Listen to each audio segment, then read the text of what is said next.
there could be a learning curve, no matter how great you are. There's a learning curve from composer to composer, but once you get that down and they can rely on you, that's probably all you're going to be doing, because that is the largest time-consuming task that if someone can do well, that they're going to ask you to start taking crack at that. And it might be that they start a cue and they hand it off to you to finish, or they have you, start a cue by just putting in the sound design or just putting in the drums and then they finish, or you take on a whole cue from scratch, A to Z.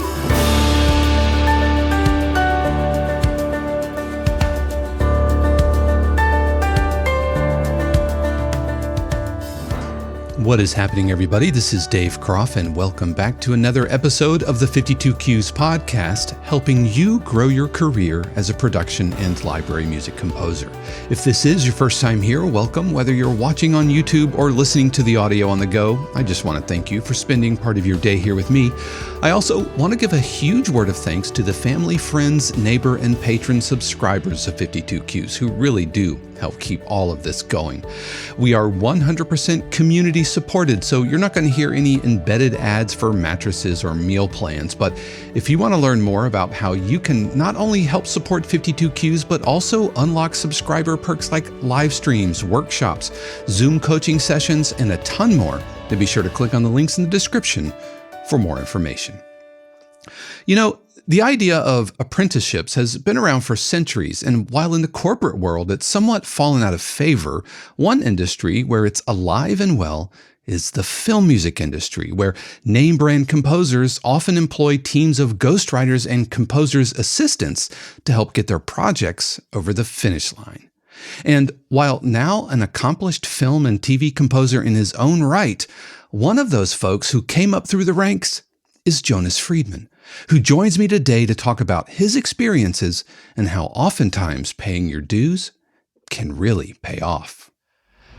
I am here with the very, very talented Jonas Friedman, who has worked on Alita Battle Angel, Halo, New Mutants, Next, the Marksman. I mean, these are big boy credits, Jonas, man. And just really happy to have you on the 52 Cues podcast today. Oh, well, thank you. I appreciate that. They're not all mine. I was brought on to those by other great composers and stuff, but they are definitely, I was really proud to be on them and to work on them. And they were great learning experiences. So I'm happy to be here and talk about everything.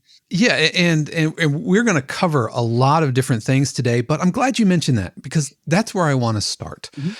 As someone, who has a career in production music, us library folks are very used to having, music that gets on TV. You don't ever really get credits. I can count on one hand the number of times I've seen music by Dave Croft on screen because that's just what happens in production and library music. So your work as a composer's assistant or uncredited work you might have done, can you talk a little bit about that process, what that's like, and where the line between like composer's assistants and maybe like ghostwriting? Can you just tell us all about that? Yeah, well, I mean, that's a really good question. And it's a really interesting industry where I had an idea about how that works, but you never really understand how it works until you get into the nitty gritty. And so I decided when I was producing originally for like bands and pop artists, that's how I got into music. I was in a band myself when I was a teenager and I started producing bands. So at a certain point in my 20s, I said, I'm going to go into film and television composing, right?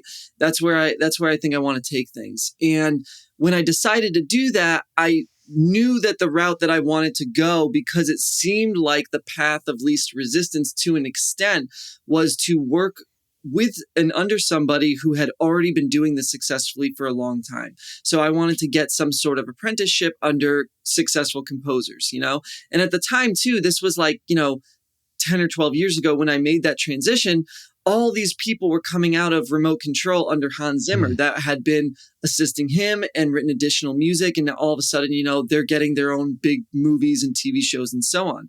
So that just seemed to me like the logical way to go about it. And I got very, very lucky that I was at the time that I said, I think I want to try doing this. I got a phone call from a composer that I knew who was working on a Barry Levinson series, Brian Keane. And he called me. We had known each other for years from when I was producing bands and my own music.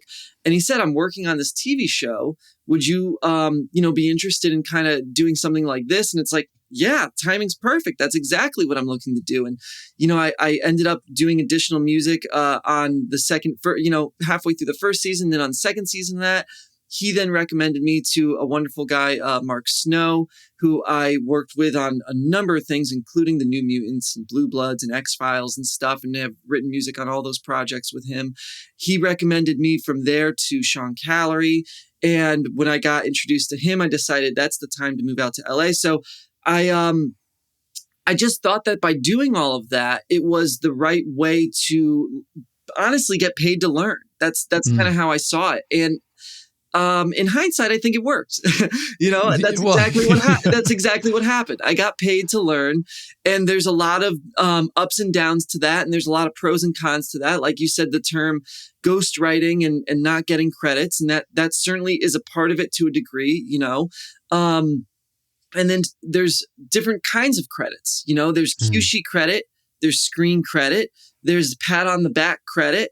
And then there's, hey, pretend this guy doesn't exist, no credit whatsoever. And I've experienced all of those. And then, and they all feel differently based on where you are at the time. Sometimes that, hey, this guy doesn't exist despite whatever he did, it doesn't feel bad at all because you just got in and you got your music onto a movie or TV show. And that's like an amazing feeling when you're first starting out. And then if you've been doing it for 10 years or so, and it's like, oh no, you're not, there's no screen credit for you on this of any kind, or there's no cue sheet, then that feels very differently than it did a number of years ago.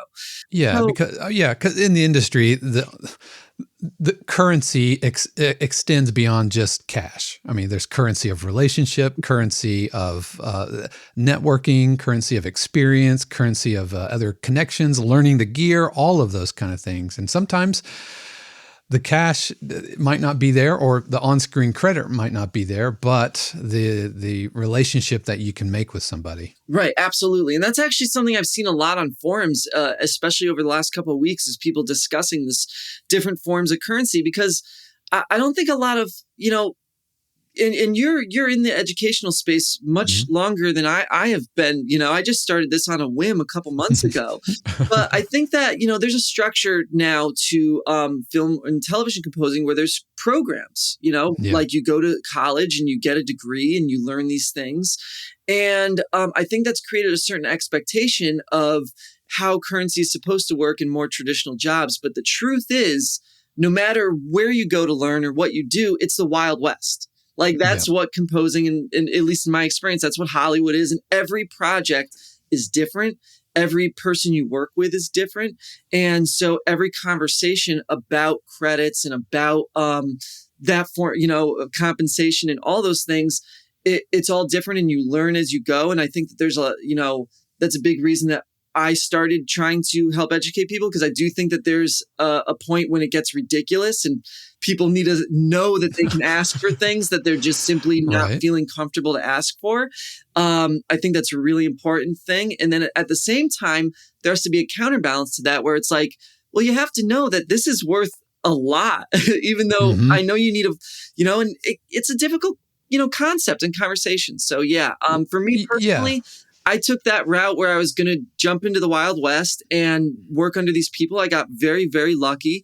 And every single person that I worked under and every project that we did was a huge learning experience that in one way or another, I was able to use to snowball into the next experience. Yeah, as soon as anything becomes curriculum, especially at a state school or something like that, whether it be jazz or whether it be film music or whether it be dance or plumbing, right? As soon as you create curriculum, then you create expectations, but by its very nature of having syllabi and lesson plans and everything, and you kind of put everything into its own little box that feels inherently repeatable, but there are so many variables at play, and the industry changes and expectations change, and so I could see how students graduating with a film degree might say, "Hey, I'm not getting credit on this." Well, I demand credit because my professors say I demand credit, and while that's important, it's also important to understand where you are in your career, the value that you're receiving versus, you legitimately being taken advantage of, Right. because of 100%. myriad circumstances. So I think there's value in just tempering your expectations and understanding that the industry is going to shift. Because like you said Wild West. The way I think it's entrepreneurial, and it's gig economy, freelance gig economy. Mm-hmm. The whole entertainment industry is like that. Exactly. And Yep. I think there's also kind of like a confusion. Right now we're dealing with these strikes between the WGA and the actors, and that has created a lot of conversations amongst composers. Something I'm going to be talking about soon is like, composers don't have a union. There's this thought that it's like, oh, if we only had that, all these other issues would go away. But it's like, well, clearly that's not the case. That's why they're on strike, right? That those issues exist for everybody across the industry. And so it's a really interesting industry. It's really kind of like, not for people that think like, oh, I'm going to graduate, I'm going to get a great, 9 to 5 gig or something and have a completely balanced lifestyle right off the bat in my early 20s. And it's like, no, man, it's crazy. You never know what's going to happen. The white picket fence and the family and all of those. And yeah. I mean, those kind of jobs do exist, but they're not in the entertainment industry. I mean, if you go be a hedge fund manager or probably not even that. No, not even that. I know some hedge fund managers, and it's not like that for them. No. It's fundamentally unstable. Go work retail or something like that if you want to punch into a clock and punch out. Right. But like you said, there's understanding all of that. There's understanding what you're getting into, and then there's also just you don't know what you don't know. And so that's also why it kind of runs rampant, that there is people that take advantage of people in terrible ways, like in ways that it's like, these people LA is a very expensive town and it's gotten insane post-COVID. Everything post-COVID in terms of rent and buy, it is just outrageous. Like groceries and gas. Yeah, everybody knows this. So like, when there's people that are struggling, they're living with 4 or 5 roommates, they're struggling to simply buy, healthy enough food to eat, and they're getting paid next to nothing, which I've been part of those teams too, where the people are paid unbelievably abysmal amounts of money. And the lead composer's over here worth millions and millions and millions of dollars. And it's just like, well, this is what it was like for me, or, this is just what it is to pay your dues or something like that, whatever that rendition is. And so it's a difficult balance then to know where that, is that happening to you right now, or are you just kind of actually paying your dues and going through the Wild West? And sometimes it's really hard to suss that out when you're in the middle of it. Right. In the production music world, we talk about buyouts and those types of things and not getting any back end. And I will never say automatically no to any type of a deal. If, like, for example, hey, we want to buy this out, you're not going to get any back end, and we're going to take all of writers or whatever. But if it's for a big company that's going to look great on my reel, the logo's going to look great on my website, then that's worth something.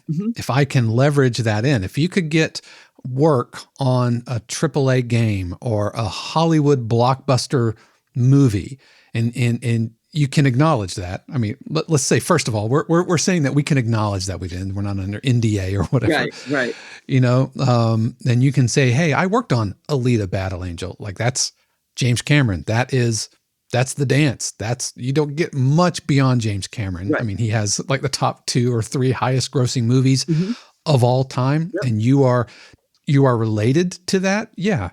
You might take an uncredited job on that because it can springboard into other opportunities. But when you're in the midst of it, I don't know. What's your advice to somebody who might be right now, whether they're production music composers or film composers? What's your advice to say to them if they might be feeling that way? Like, am I being taken advantage of? Am I paying my dues? Or is this like a whole kind of, that's just the way it is? But it like, something that I personally adopted while I was working for different people was that I part of working for more experienced people is that they have a track record of other people that have worked for them. And so to me, the really important thing to do is to look at your situation and what you're doing, what are they doing, and where's the transparency level? There's some people that I have worked with where the transparency level was like non-existent. It was just like they were, they would, and this is probably me sharing way too much. But the truth that they would make up stories about how they wrote a cue that they had nothing to do with, I would sit there, they're there with the directors, producers, go into an elaborate conversation about like, oh, I did a couple versions of this, that, and the other. When I know as a fact, being on that team or with whoever, it's like, you didn't write that cue at all. That's pretty incredible. So if you see things like that, where the transparency level is really abysmal, and then I'd say, look at the track record. Have other people on this person's team that you're, part of, have they accomplished what you're hoping to accomplish by making these sacrifices? Have other people gotten the results by going through the same tunnel that you're going through, of saying like, all right, well, I'm doing something. It's not a transparent situation, but it looks like that person went through this. They came out the other side, and look at what's happened for them. If you can't pinpoint an example where someone came out the other side of that, that team or that incubator or anything like that with what you want, then it's not very likely that it's going to happen for you. That has to do with what that person's willing to do. And there's nothing wrong with what someone's willing to or not to do. That's who they are. The game isn't to change people's psychology. Right. The game is to make your best educated decision as to where to invest your time and what you get in return for that time, whether it's knowledge, education, connections, financial return, credits, and so on. Mm-hmm. So I think that that's really what you need to analyze. Who else has gotten what I want out of this? And what exactly have you and other people had to go through to get to that? That's absolutely stellar and really well put. Yeah, I mean, the proof is in the lineage, mm-hmm. right? Yeah, 100%. And so 100%. The proof is in the downline. Yeah, I mean, again, whenever there's a conversation about teams and different writers, which honestly is a necessity at this point with the size of these projects. People say like, oh, they're not writing everything. It's like, well, if you knew what the deadlines were and what the job was, there's no way one person can write. Yeah, I mean, just look at the end credits of any Marvel movie and look at all of the visual artists. Mm-hmm. I mean, there's 10 to 15 minutes worth of just credits of people's names going by. Exactly. Of course, there's teams of people working on the music as well. Exactly. And I think that this is becoming talked about more, which I think is a great thing. Mm-hmm. The problem with these situations over the years has been that it was a big secret. And I think now people are starting to talk about it. People that have no filter, maybe. Right. Yeah. But when you have folks like Hans Zimmer or Bear McCreary they're just being open and transparent. Yep. I mean, Remote Control Studios isn't like, you could go right now, and I've had students from Full Sail go and intern for them, and it's great. I love that they're transparent. That yes, there is a process, and there is a team, and there is a machine, if you will, working on it. But it's nothing new, and I appreciate that they're transparent. I 100% agree. And I actually just saw that Bear on Foundation season 2. He's now crediting themes by Bear, and the score is by Sparks and Shadows, which is his company. And I think that that's definitely 100% a step in the right direction. And then those composers are credited in the end credits. Oh, are they? In the title? I didn't even see that. So that's what I'm talking about. I just saw the cover of a thing that said music by Sparks and Shadows. So the fact that that's happening is amazing. And that's what I'm talking about. You can't really ask for much more than that at this point, because that's really where the problem lied. It's like music by this person, and they literally sometimes aren't even listening to the cues. Right. And it's a double-edged sword, because, you have Apple TV, who's about to pump millions of dollars into this. And they're not necessarily, I mean, let's just be honest, they're not necessarily going to pump millions of dollars into a no-name composer, right? There's a lot riding on this. So they are investing in, and they're taking a creative risk on a composer. And so if they can attach an established name, like I appreciate that they're doing that. Yes. So we need to understand, for folks who are, further or are earlier in their journey, right? They're not further down the ladder. They're just earlier on the same road, right? Agreed. Understand the amount of money that's at stake here. That's getting the checks that are getting written. Yeah. But the important thing to acknowledge too, that I think that they're able to do, and that I imagine was part of, like, it's the only thing that I think has changed. And I don't work on that team. I actually don't know people that work on that team, so I'm not speaking incredibly intelligently about this. But that's how it kind of goes. Like, it's the only thing that's changing is the transparency. It's not like it's not like all of a sudden Bear is just like, oh, I'm not writing. He has so many shows. I assume that he's not in there writing every cue on every single one because that would not be humanly possible. So it's a really big step forward in transparency, which is amazing. It's wonderful. And I'm hoping that we see other people follow suit because I think it's really, really necessary. Because otherwise, how are those composers who are now being credited on that back end, how are they supposed to be able to point to things that they've done successfully when they've been hidden to this point? So that's a wonderful, wonderful thing. Yeah, 100%. Well, let's talk a little bit about the kind of the day in the life of a composer's assistant or somebody kind of early on, because I know we've had folks who listen to the podcast or watch the YouTube channel who, they're production music folks and they're into library music, but they also maybe they have a dream of being a film composer. So what's a day in the life of a composer's assistant like? Well, that's a good question. I kind of went a slightly different route of I kind of started as being able to write additional music for the most part. I kind of went right into that. So, but when I was on some larger teams, you definitely get to, you're hanging out with everybody, and I would go to their studio to work rather than working from my home studio. So, and there's a lot of different jobs that are entailed. Additional music can be one of them. So, if you're starting from the beginning point, what you're kind of doing is you're hanging around and depending on how many workstations are available, you might be hanging around waiting for the opportunity to be like, okay, so I'm going to go do X, Y, or Z, says, this composer, and you're going to clean up this session. You're going to do the MIDI programming. You're going to break out my ensemble patch and you'll turn that into the full string section, or things like that. Or maybe they finished a cue and it's the delivery point in the pipeline, in which case you're going to be printing stems. Or maybe you walk in the door first thing in the morning and you open up the company email and you're getting in, new picture that's been updated and notes from, the directors or producers that have been added and stuff. And so you're updating like QDB or whatever Excel documents are being used to track all of that information.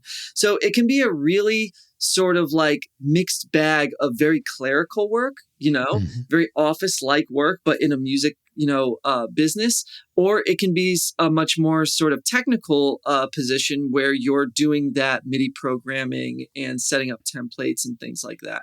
And then as you kind of build a rapport with said composer or, one composer to another, it might be like, oh, well, I have nothing for you to do at this moment or something. And you can say, oh, well, I'm looking at the document. There's a 30-second cue here that is going to need to be done. I have nothing to do for the next few hours. Maybe I'll take a crack at that.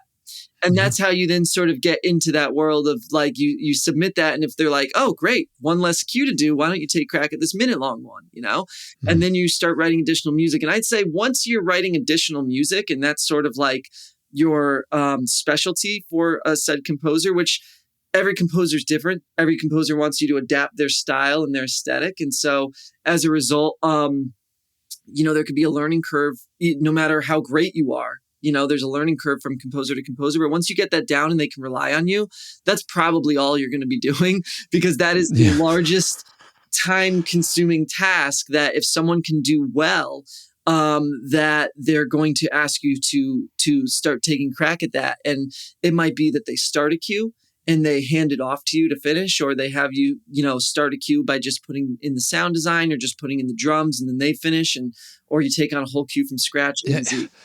It really reminds me of like animation, like 2D hand-drawn animation, like The Simpsons has been going on, 30 years or no longer than that. Yeah, a long time. And it all looks like Matt Groening's work, but Matt Groening probably hasn't animated an episode of The Simpsons since like the second or third season. And so you have in-betweeners, you have outliners, tracers, colorists, you have photographers, all these people in the pipeline who are ultimately working, but it's every drawing you see has Matt Groening's, signature on it. So it reminds me a lot of that, which leads me to my next question.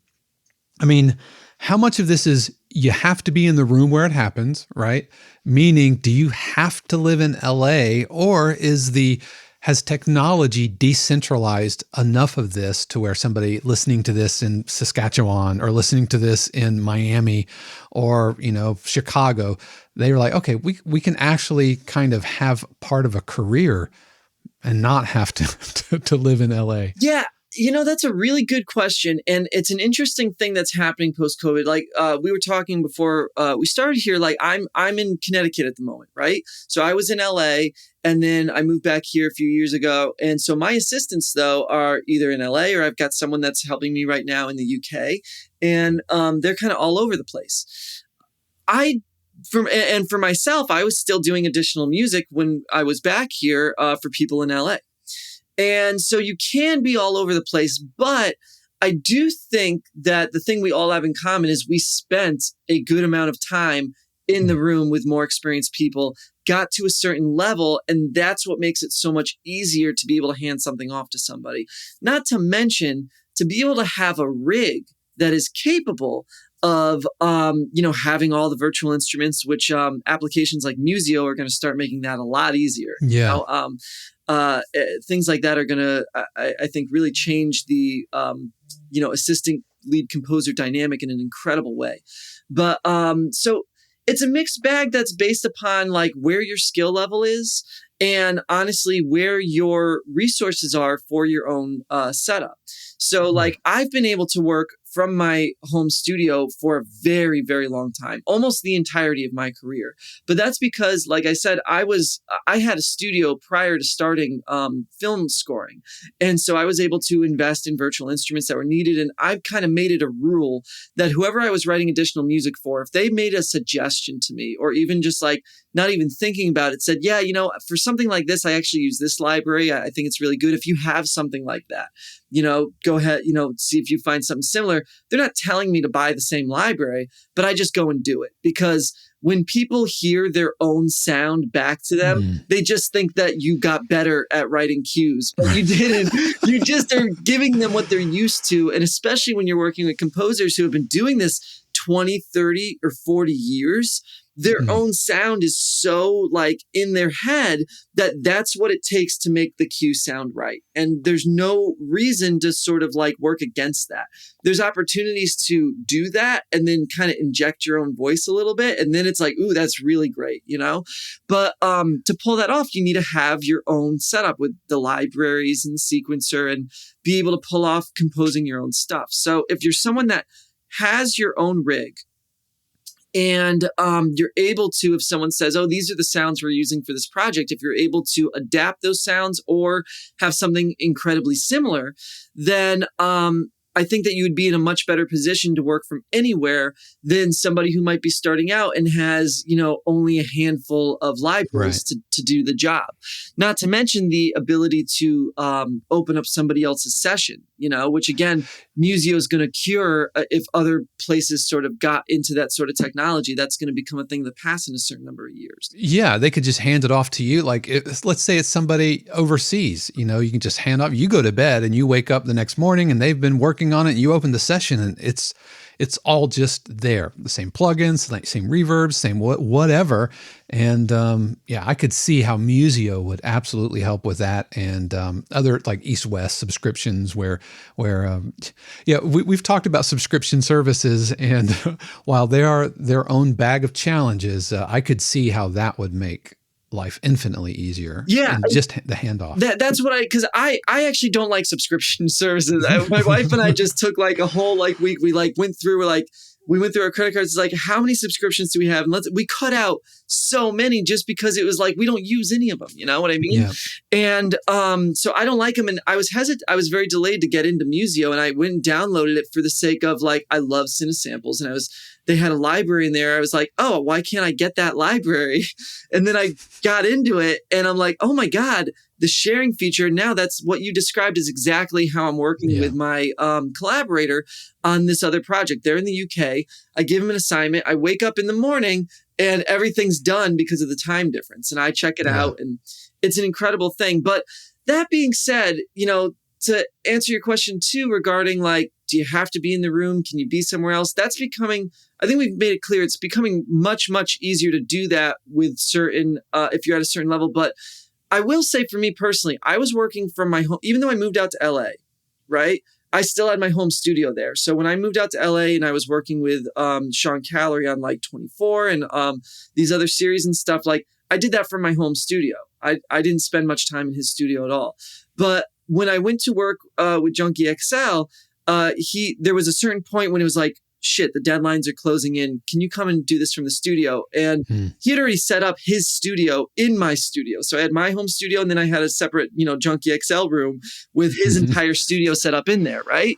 Yeah. But he still wanted me on site because that's how the form of communication could just be easier. And I got to tell you, the learning experience from being on site there for me was irreplaceable.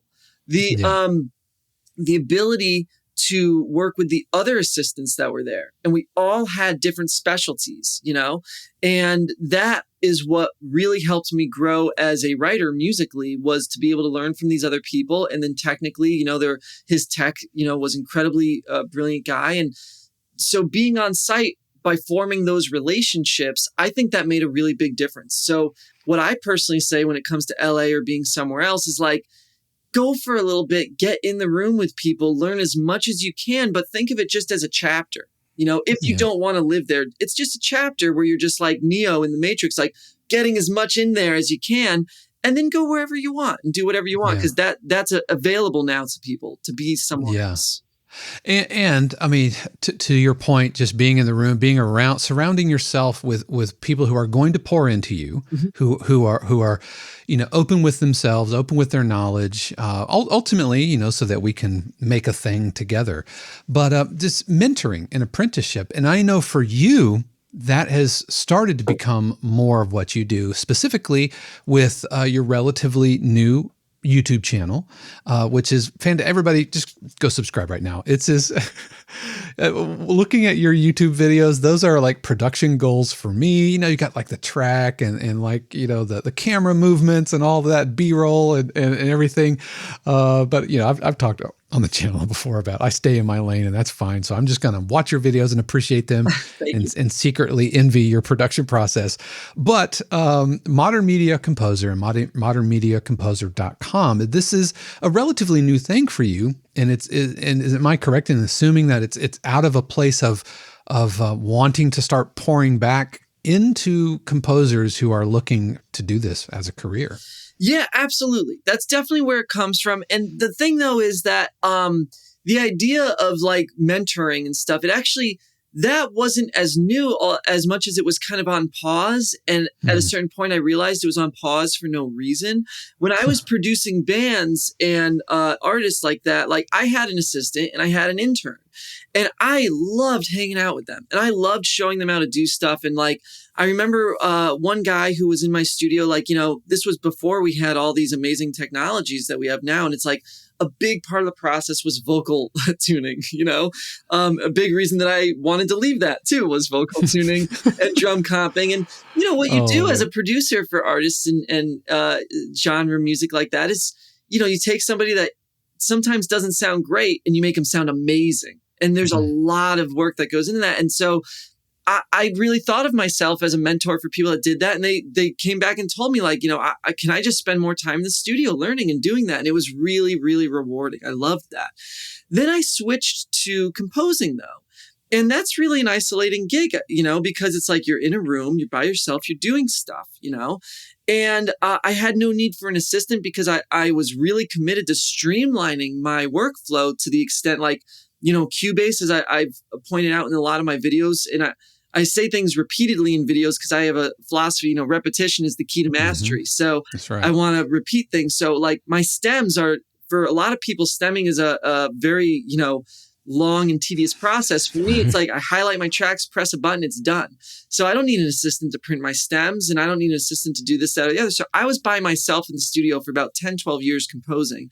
And there was none of that opportunity to be like, hey, help me with this, and this is how you do it. And when I started looking for help because I saw a bottleneck happening in my schedule, and I'm like, I'm definitely going to need some help.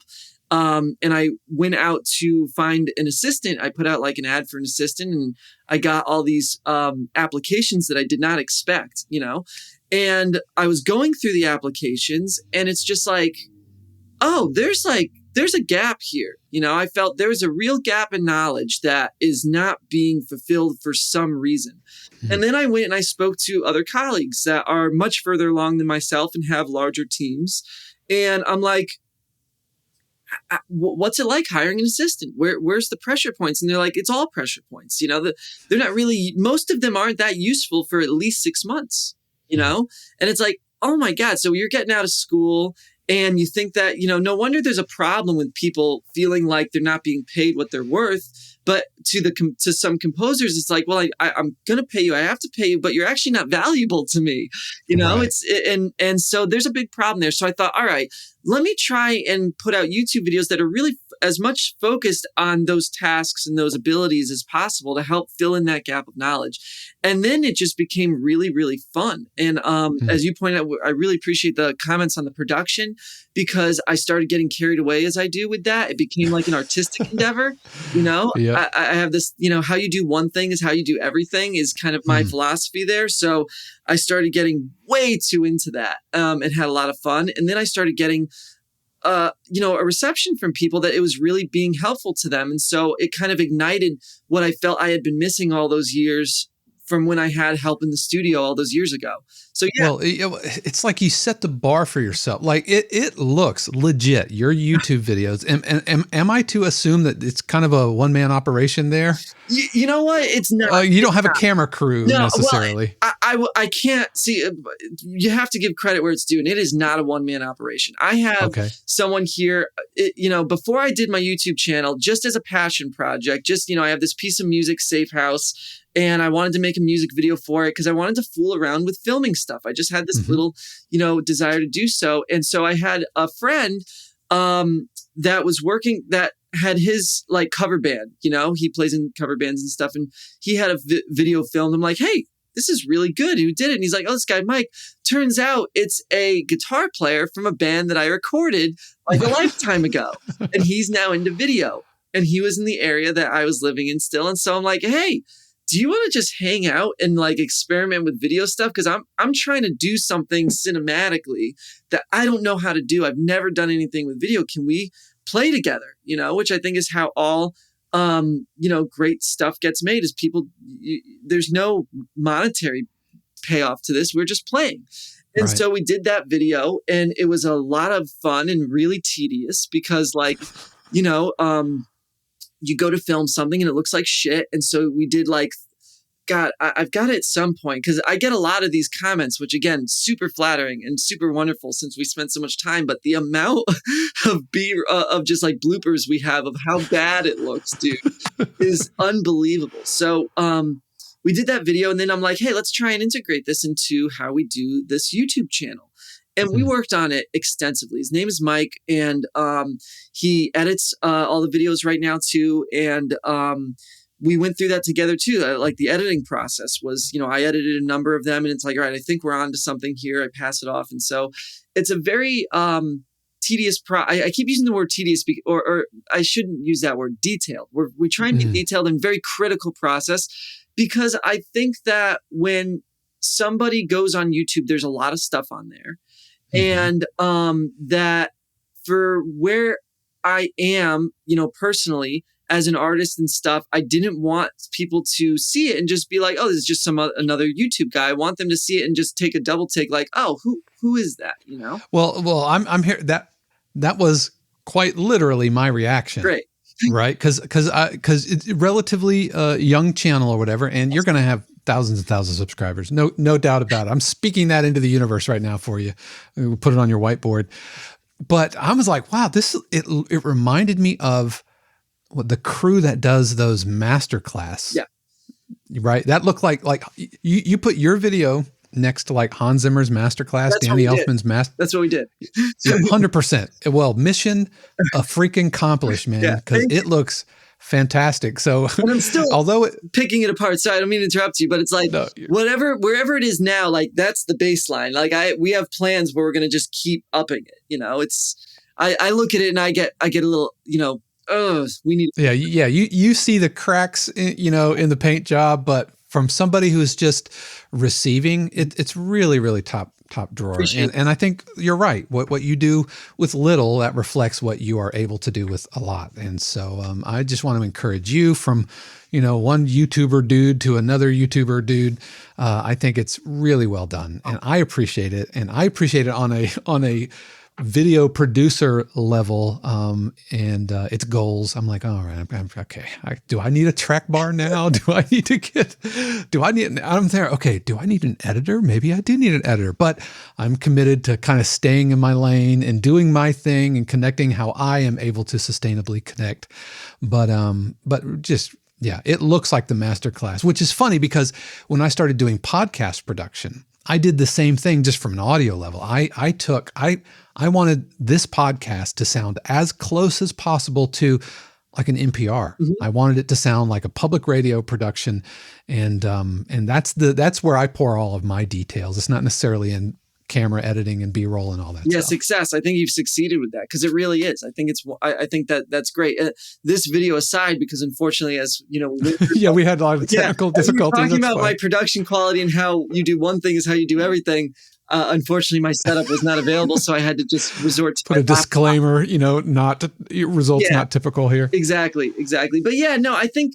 But you talk about, do I need a track? And I think that's kind of the beautiful thing about YouTube and the beautiful thing about composing these days and stuff too, is that like the reason I did it that way was because that felt to be the most authentic version of myself.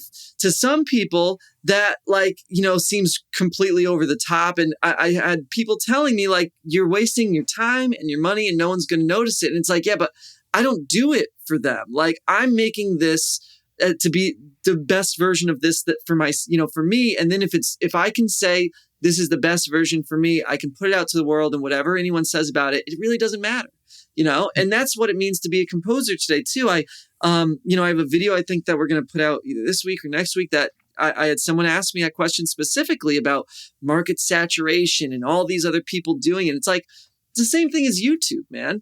There's infinite people on YouTube, and there's a lot of composers doing production music or film and TV music or trying to be like a, pop artist or whatever. But it's just about, you just do the best version of you that you can, as cliche as that sounds. And then that's going to resonate with somebody, I think. Yeah. And so authenticity, we talked about currency, authenticity. These are the things that matter to folks who want to bring a composer along into their project, right?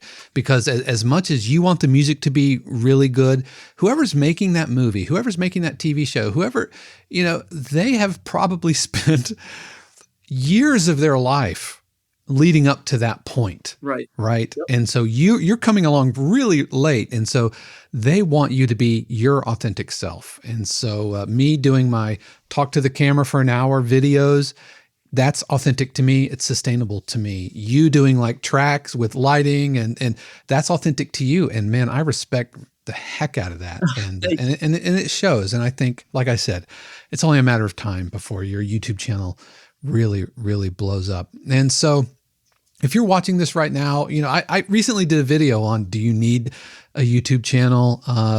And at the end of the day, it's like, you don't need to be a YouTuber, but you probably should have a YouTube channel. But in that video, I talked about authenticity, just being true to yourself, doing what you do. And I think whether they're publishers, libraries, directors, or whatever, I think they're going to respond to that. Yeah. And here's the funny thing that I learned from doing YouTube. And then I went back, and in hindsight, it kind of happened musically too, is that it seems, some people might disagree with this, but authenticity, strangely enough, takes practice to an extent, which I found kind of to be counterintuitive. You think authentic means it just comes naturally.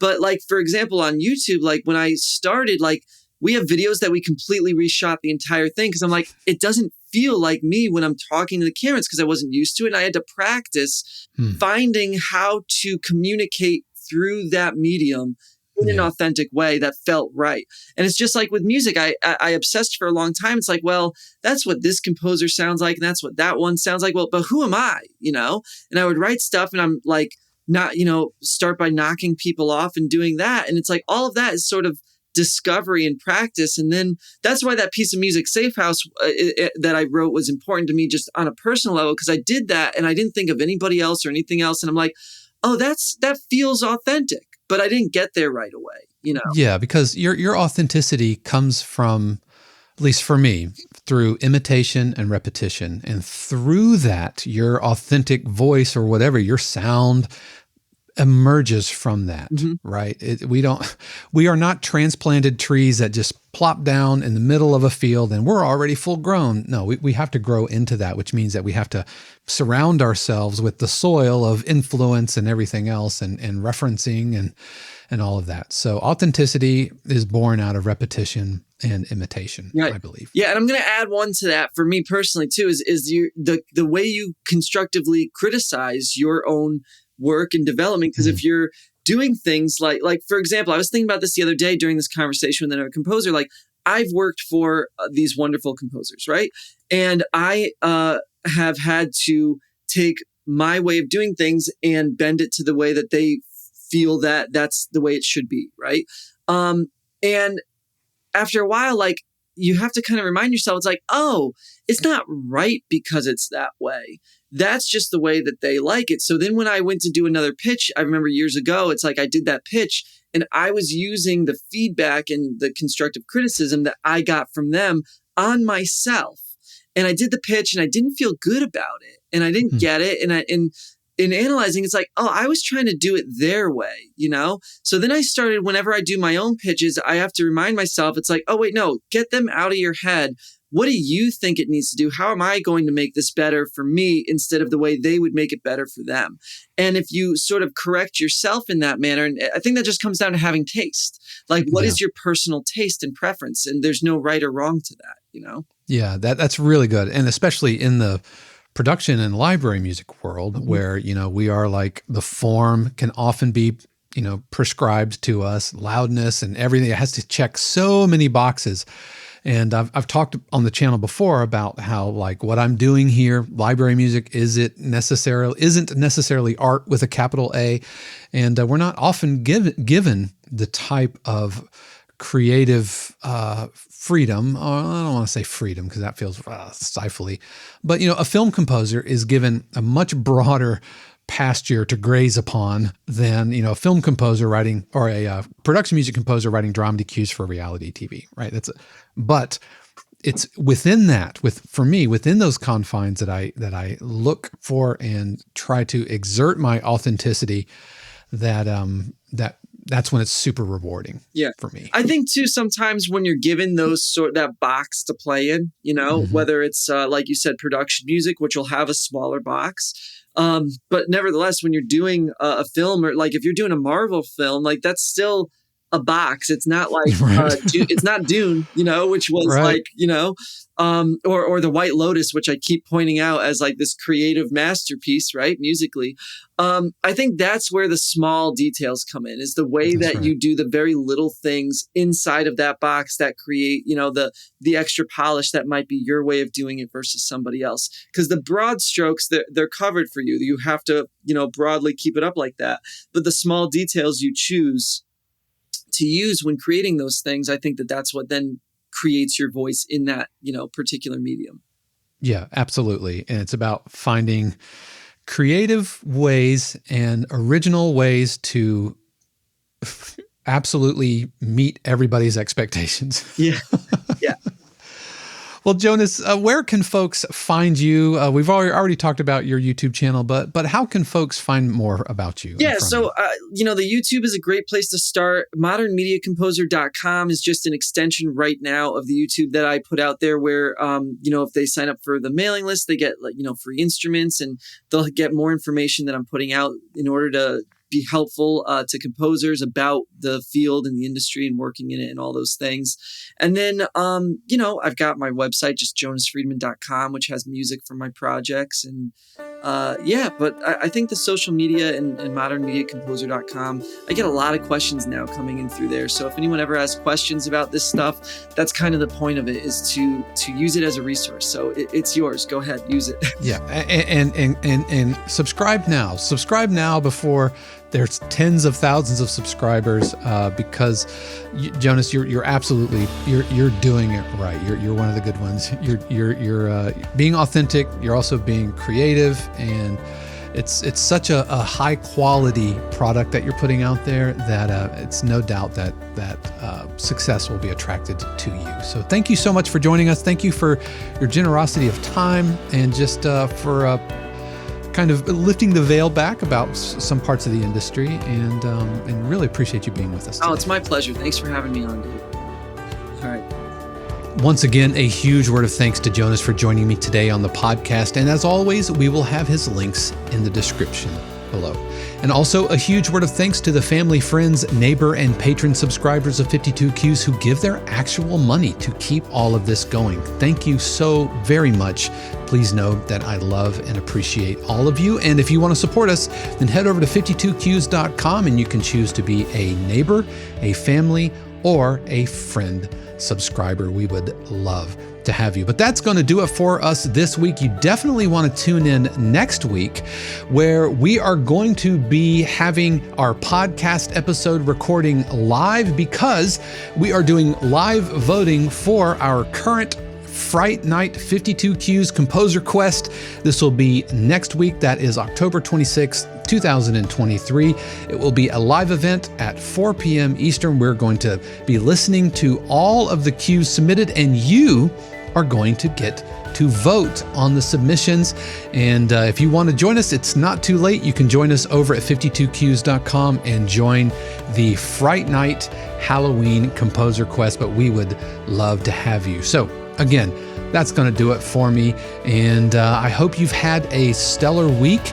And just know, friends, that I trust and believe that the universe has amazing plans just for you. Until next time, peace.